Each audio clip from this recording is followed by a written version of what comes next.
Hey, Alyssa, what's going on? Not much. What's up, Toby? All right, we've done our warm-up exercises. We're in a good mood now. Oh, yes. All right, so today we were going to talk about something that's very much on many of our clients' minds when they come into treatment is how they rebuild trust and connection with their families and their loved ones, after all that they've put them through. And I don't know, did they ask you those kinds of questions? You know, you're helping steer people into treatment. They are asking those questions. Oh, yeah. So what do you tell them? What's your answer? My immediate answer is usually it's going to take time. It's going to take time. And it's going to take effort. What kind of effort? Understanding, patience, changing, identifying.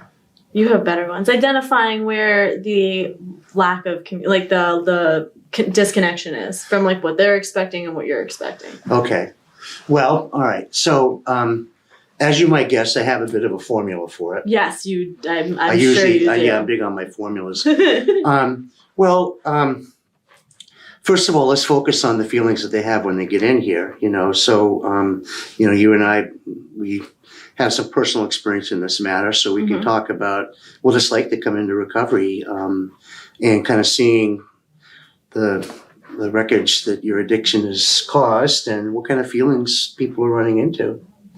You know, I fought back and forth. I was terrified, but I was also kind of entitled. Would be a word. Okay, that's. Tell me more. I thought, it was my parents. I'm their child. They should. How old were you when you first got into 20. 20. Okay. So I kind of was like, I'm your kid. You should love me regardless of all the damage I caused. Now that I'm doing the right thing, everything's forgotten. Right. I get instant credit. I wanted a parade. It was like 2 weeks over.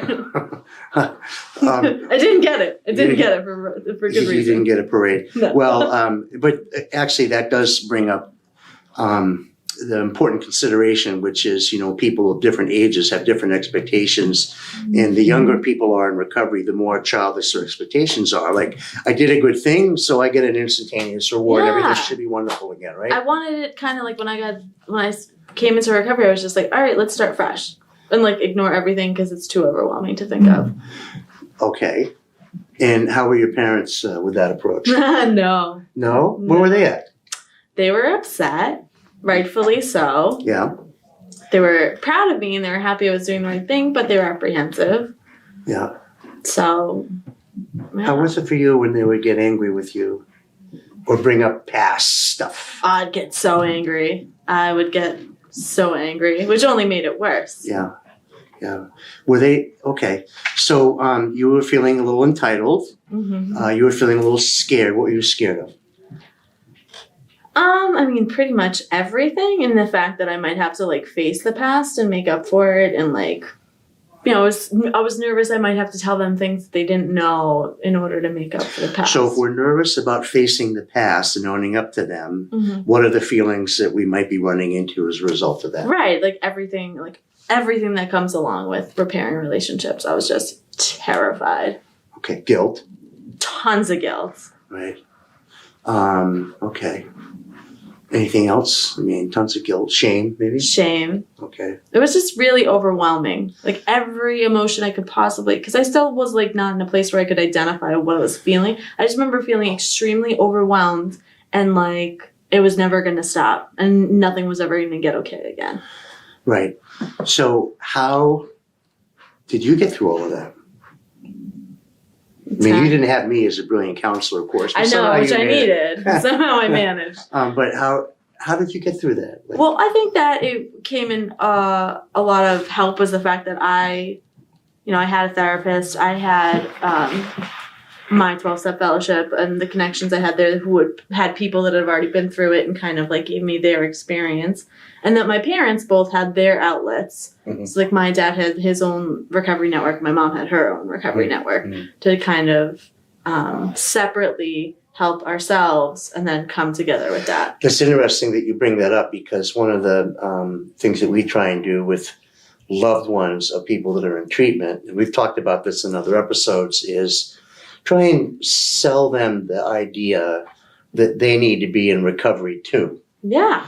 And that can be a tough sell sometimes when the behavior of the loved one, like the you, has been so awful and is the obvious identified addict in the equation. And so I guess the question would be, what do we mean by that? What do loved ones of the addicts in recovery need to be in recovery for if they're not addicts? So what were your parents needing to get better at that was going to help?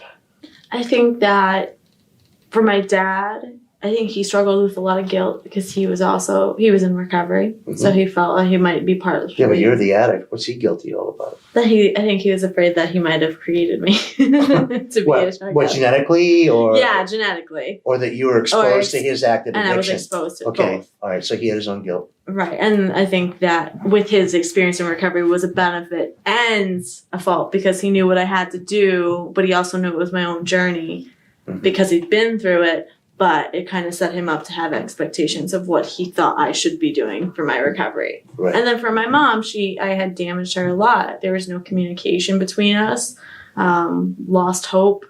Okay, but what did she need to do? That's what I mean. So all of those things she knew, because she has sought therapy for years. Like she knew that she needed to have her own outlet to feel like she wasn't alone in this, and to have advice on like, how do I approach building trust with my daughter again? How do I have a relationship with my daughter when there's so much damage? Okay. What do you think she learned? Just curious.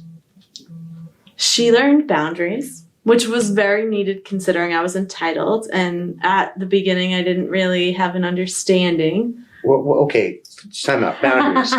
Boundaries is this word that people use all the time. What the heck does it mean? It means she would tell me no. So she had to learn to get better at setting limits. To set limits with me, and also in the sense where it's like she had to put herself first. Right. She was like, you might be 20 and you might have not been an adult at 20 years old, but like you need to learn how to be. So I need to learn how to not take care of you. Right. Okay. For me, which I needed. I was always raised to be very independent. Okay. So she had to learn how to set limits. And what is it that keeps us from setting limits with those we love? What makes it so hard? Even though it's so necessary, so obvious, we always talk about it, yet it's so hard to do. Why is it so hard to set a limit with a loved one, do you think? Usually when I talk to families, I always say, I'm like, when something's out of control, we immediately feel as though we need to control it. Right. And I think that, I'm not a parent, so I can't say to that degree, but for me, what I can see from the outsider being the child is that you want to protect us, you want to save us, you think, but it doesn't always work like that. Well, okay, so that's true, but I'm also have this other angle in mind. Ooh, if mom says to difficult beloved daughter no, what does difficult beloved daughter do? Freak out. And what does freaking out look like? Not ruthless. Ruthless. My mom would describe me as ruthless. Okay. You're no mother of mine. You're dead to me. You're out of my life. You don't care about me. You don't love me. Right. So really, it's the price that we pay for saying no to someone who's in an active addiction. Yeah, it's harmful. It's scary. It's scary. It's absolutely scary. Now being on the other side of it for a while, like I still apologize to my mom. It's been 10 years. Right. And I was saying this to a client the other day that he recently left to go to a halfway house, and this was something he didn't want at all, and his wife was insisting on it. And when he first heard the news, he was just like so enraged and so angry, and made all kinds of pronouncements and threats, and in the end, though, he was able to see, wow, that she had the courage to stand up to me. Really shows me now how much she really loves me, because it's so easy to give into this stuff, but it's so hard to not. And that's where the proof of love is, that your mom was able to say no to you and hold the line, even though it was the hardest thing in the world for her to do, because she would fear for the wrath and the anger and the possible loss of the love of her child. Yeah. You know. Oh, absolutely. She was one courageous woman. Yeah, for all the steps she's taken. So easier said than done. This boundaries thing, you know. Difficult. Yeah. So we dear readers, we do encourage all of the loved ones to be in a recovery of their own. Many folks don't realize how enmeshed they are with the active addict and how their focus is on the addict's behavior. And, you know, we've talked in other segments about the relapse cop and how that actually works across purposes. When we are engaged with their addictive behavior, we're actually feeding it, accelerating it, potentiating it. And when they're getting worse, they're using more. Yeah. But when the parent or the loved one is getting worse, they may not be using, but they're acting more irrationally. They're suffering more.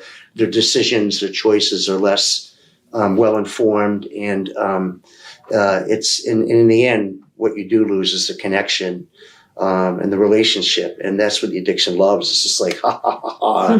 I've divided and I've conquered them, and it's won yet again. So for a lot of parents, it's their recovery is how to not get sucked into focusing on the addict's behavior, how to not try and control it, how to talk about what they feel without it, within the context of the relationship, rather than it being about did you pick up or not pick up or blah blah blah. You know? Yeah. And it's that's subtle stuff, but it's very powerful. And so a lot of our families are actually showing great faith in us by giving it a shot. So for the addict, though, so we're going to go back to the addict. They want to rebuild trust and connection. And they're feeling guilty. They're feeling afraid. They're feeling entitled. They're feeling very impatient. They feel monstrously badly about everything, and they just want to make it all better. And so they do these things that actually make things a lot worse rather than better. Yes. And so I don't know. What do you observe that most clients are doing that is not helping their case? Like if you could identify a top of the list thing. I mean, I think the number one thing that most of us do, or most of our clients have done, is just kind of react to the loved ones. Right. As opposed to hearing them out. So Visitors Day, they come in, mom and dad say something, they're kind of nervous and they say something, or they're angry and a little of that leaks out, then the client reacts. And I think what it does is it reinforces the fears of the loved ones. Right. And then also continues a behavior that's not beneficial to the client. Okay, so why are they reacting like that if they know it's bad for them? Takes a lot of patience and coping skill. And you would think most of us haven't listened or observed or absorbed anything that anyone said to us in a long time. Well, what you're pointing out to everybody, it's obvious to everybody of me, I think, but if they were good at these kinds of things, they probably wouldn't be in the pickle of they're in the first place, right? Yeah. So you say that there's a lot of reacting. Mm-hmm. Okay. Anything else that you've seen as patterns?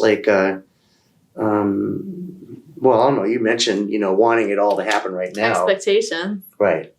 The bane of existence. Okay. Right. So yeah, I'm sober now, so everything should be forgiven and forgotten, and let's get to work here being a normal family. Bring me all the cigarettes in the world. Okay. Buy me a new vape. Right. Okay, there you go. Buy me new clothes. Bring it to me. Well, inconvenience your day and come visit me. Right. Right. Well, so let's go to my little formula. Yes. I want to see if it works for you. So, one of the first things, and this might be kind of in the category of married men and women who are on the outs with their husband and aren't certain if the marriage is ever going to be able to be normal again, or they're, just there's so much damage. And a lot of them are blowing up their spouse's phone. Trying to control. Well, are they trying to control?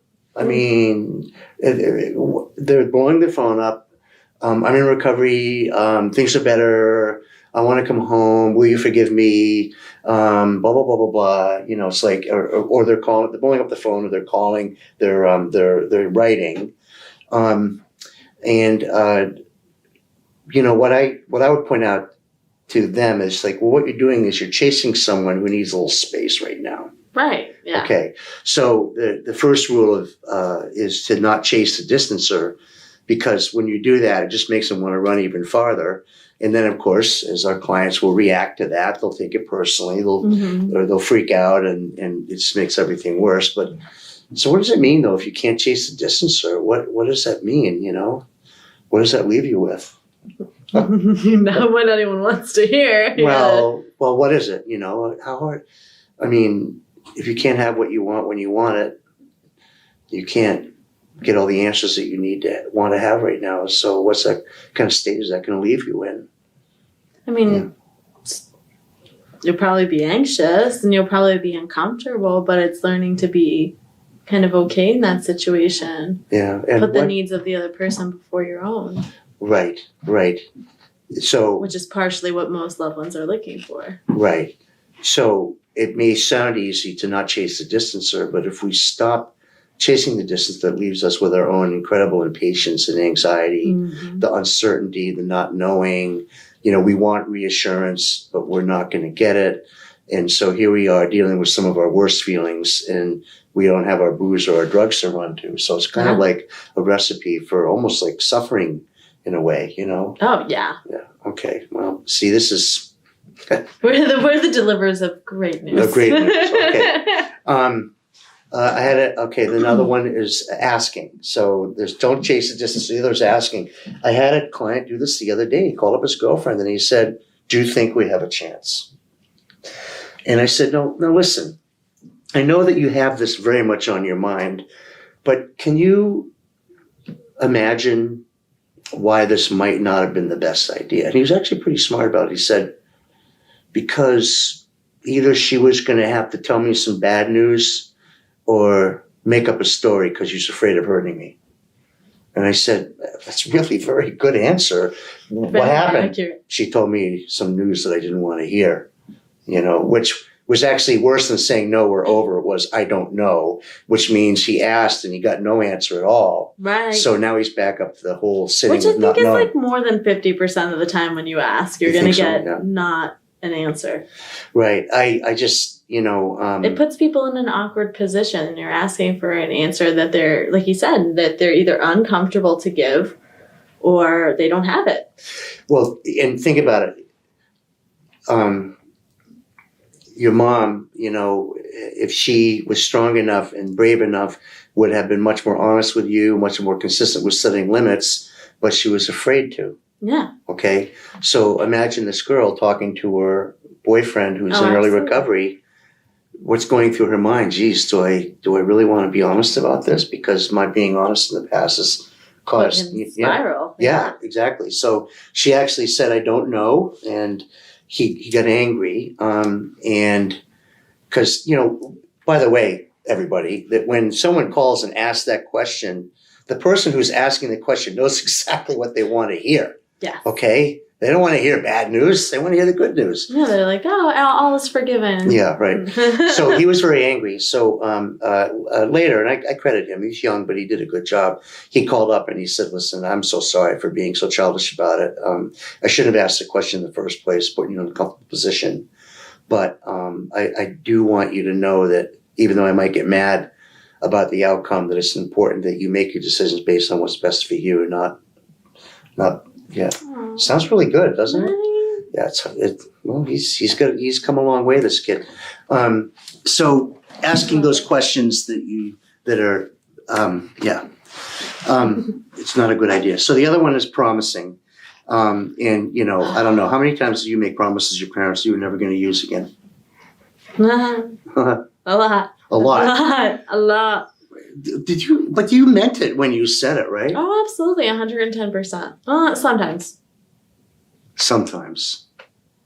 So sometimes you were promising to get what you wanted. Yes. Okay. Usually it was to just have them to stop asking questions. What was that again? Usually just to have them stop asking questions. Oh, I see. Okay. Yeah, I have a son who does that. He gets tired of it, so he just tells me what I want to hear. Exactly. And then I just give up, Yeah.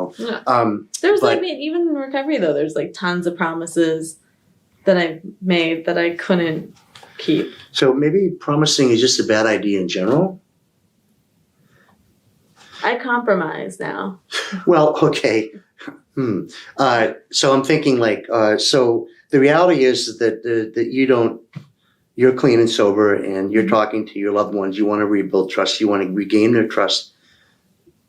You never want to use again. That's true. 110%. All right. So why is the promising bad? Because I think it sets up expectations. Okay. And the reality is some of the things that I promised I couldn't follow through with.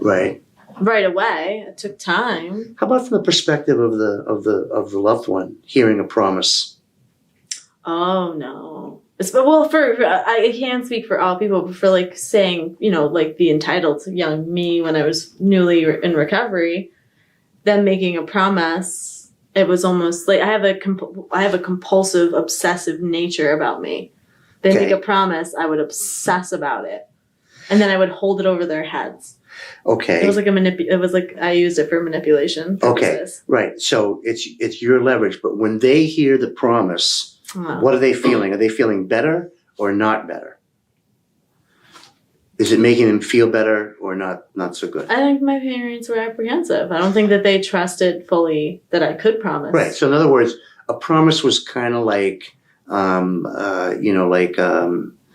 way to draw them in to dare to trust.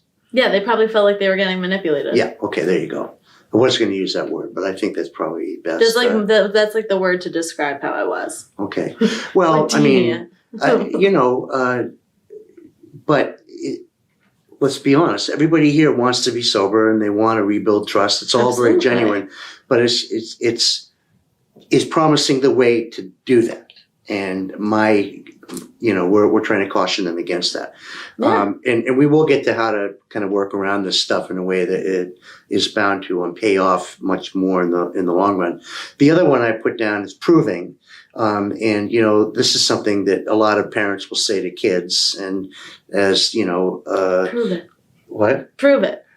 Well, no. I can hear my dad I'm going to prove to you that I can be the kind of blah, blah, blah, blah, right? And I hear clients saying, I'm going to prove it to you. And of course, how do they prove things? Well, they prove things by the gazillion meetings and the hard work and all the hoops they jump through. But, it's who are they doing this for? When they're proving something, are they doing it for themselves or for the other person? For the other person. Right. And that's a setup too. And it's also what they don't know this is that they're kind of recreating the relationship based on a condition of meeting all these goals, climbing over all these hurdles. And it's kind of, it's like the antithesis of what we want is people to be connected on the basis of their love for each other, not on what one person does or doesn't do. Yes. Yet we do that, and it does come out of the guilt and the urgency about rebuilding the relationship.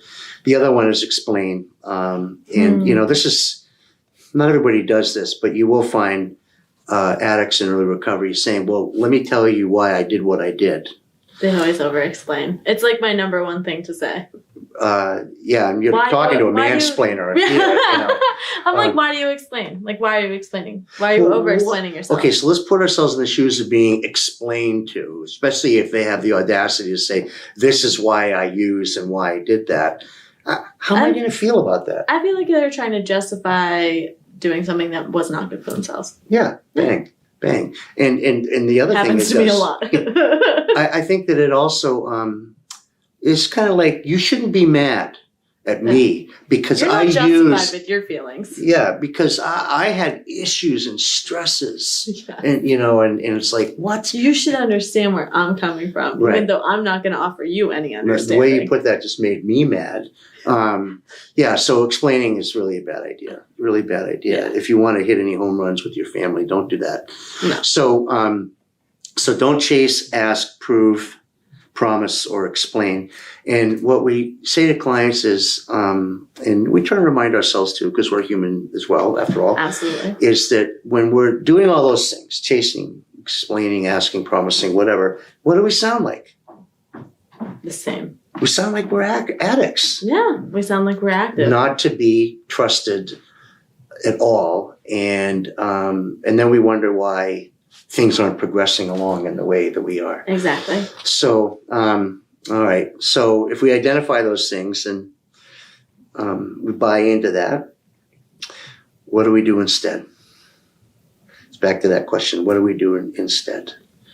How do we rebuild trust? And we have to throw all those old addict-related active addiction ways away, the promising and the asking and the explaining. What? How do we do it? Come on, you're in recovery. You're successful in recovery. What do you mean? This is a lot. It's a lot you gotta do. Right. One of them was really like the biggest thing, the biggest hurdle I had to overcome was being able to accept that I couldn't get what I wanted when I wanted it. And then to be okay in that feeling. How did you do that? I made a lot of mistakes. Okay. And I took advice so that I could save myself from other mistakes. But you weren't doing it all by yourself. No, I had a support system. I had guidance. I had a counselor who helped me. I had friends. Comment on the role of the steps in this process. So this would be the 4th step and the 5th step. Okay. And then the 8th and 9th. Well, so the 4th step is about taking an inventory. Yes. Which means, what do I need to be accountable for? What is my role in all this shit going wrong? Right. All the things that make me upset or angry that I write out. Right. What's my part in it? It's focusing on what I've done. So it's changing the perception as I'm the victim of a situation to what did I do? Right. Right. So and that definitely obviously helped. Right. And then the 5th step is about turning it over. And what is turning over? What did it do for you personally?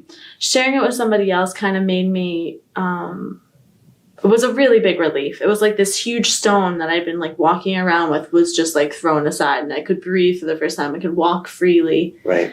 And it was, it was honestly really relieving in the sense that like I had a better understanding of myself and how I operate. But did it make all the things that you did suddenly go away? Gosh, no. I learned from all of them. Okay. It taught me a pattern in the way that these things were happening. Right. And what I had done to continue that pattern, or what I had done to So what you're reminding me is that a lot of these behaviors are very focused on what we can get out of that person or what we can convince them. Yeah, and it's a focus on them, not on self. Right. Okay. It's focused on the other person, but it's about only ourselves. Right. That step helped me to realize that other people exist, and that in order for me to have better relationships, I need to think of that other person in the relationship. And our behavior more and than our myself. choices has impact on others. Right. And then the subsequent steps, this work continues. Yes. Now, when you're making the amends, that's, of course, I don't know what the exact wording is. Can't remember when it's safe to do so. Yes. Yes. Okay. I mean, I took lead from my sponsor who brought me through them to. What does that mean when it's safe to do so? Like, when is it ever unsafe to make an apology or an amends? It depends on who's guiding you through them, on what their perceptive of it is. So, if it's going to endanger yourself, that you may end up going to jail or facing charges for it, depending on who is your sponsor. It depends. Right. Well, the other thing I would say is that... Not to divulge information that a person doesn't already know. Right. The other thing would be, what are your expectations? If your expectations are that you're going to receive forgiveness, then you're probably doing it for the wrong reason, because we can't control the other person's progress in their recoveries. And some people are going to stay mad, and that's their choice. Yeah, I had people not accept my amends. Yeah. And that's very tough. It's difficult, but I think by the time you get to that point, if you're using all the resources that are out there for you, you're better prepared. Like, it was still hurtful, and it was still scary, and I still felt rejection and abandonment from that situation. Right. But I was able to handle it. Yeah, that's good to hear, because it's terrifying. Yeah, it is. It is. But there's a reason why they put those steps later on in the process, right? And they're numbered. And they're numbered. So here's, what we say to clients is, this kind of behavior is very other focused and is very, in a way, self-centered or selfish. I don't mean that to be labeling, but it does reflect some remnant, either large or in smaller part, of active addiction. Yes. You want to accept that, yeah, you have guilt and shame and you're eager to reconnect, and that's all very human of you. But if you do it in a way that's very self-centered, it's going to work at cross purposes, and and that in turn will end up leading you to relapse, and then you're back to square one or even worse. And so what do you do? What do you do? Well, you're right. You throw everything you can at it to help people to take things a day at a time, and to know that there's zero chance of them rebuilding the relationships that they're using. And although they can't actually know what the outcome is going to be, at least they do have a chance if they're being sober and they're taking focus off of other and being responsible and accountable, both behaviorally and spiritually. And I tell clients at the very, very beginning, it's good to have a script or a message. If clients are sitting there and they're like wringing their hands and their heads are bowed and they're groveling, it's just not good, because people are like it's gonna make them freak out, Yeah. And at the same time, you don't want to act like nothing ever happened and it's no big deal. Don't because do that. So the message would be something that's honest and accountable, with some kind of statement of hope. And it could be something like, listen, I don't blame you for being angry. I put you through a lot. If I was in my right mind, I never would have done any of those things. I'm very sorry. I'm going to do my best to work this program as well as I can, and I'm hopeful that in time things will get better. Thank you so much for hanging in there with me, for your love, and I'm hopeful things are going to get better. And you accompany that with some kind of decent body language, head held high, reasonably so, and some good eye contact. But we actually do this. We'll write the message down for the clients and have them rehearse it a little bit, because if the client is sounding honest and accountable and hopeful, so much tension leaves the room, just like right with that. My kids or my husband's getting better. They sound better. But they can't ask for anything. Don't mess it up by asking for something. Don't do that. Don't do that. Maybe cigarettes or something like that. I guess, I don't know. But like, do you think we have a chance? When can I come home? Like, that'll just ruin it. Yeah. So I'll say it again. Honest, accountable, and with statements of hope and good body language. I'm really sorry I put you through all this. I don't blame you for being hurt and angry. Thank you for coming. Thank you for hanging in there with me. I'm going to try my best. I'm going to work this program as hard as I can. And if I do that, I'm hopeful that in time things will get better. And that's really all you got to say. It's all you can say, really. Yeah. Right. That's the truth. Well, and then the last bit is, you can say the right thing and do the right thing, and you might get a huffy kind of a response, or the people might stay stuck in their anger. But in the end, is it worth it? Yes, because you are doing the right thing. And I call it the looking at yourself in the mirror at the end of the day test. If you can do that, and you know that you did the best you could, then you have all the reason to feel good about yourself and your recovery.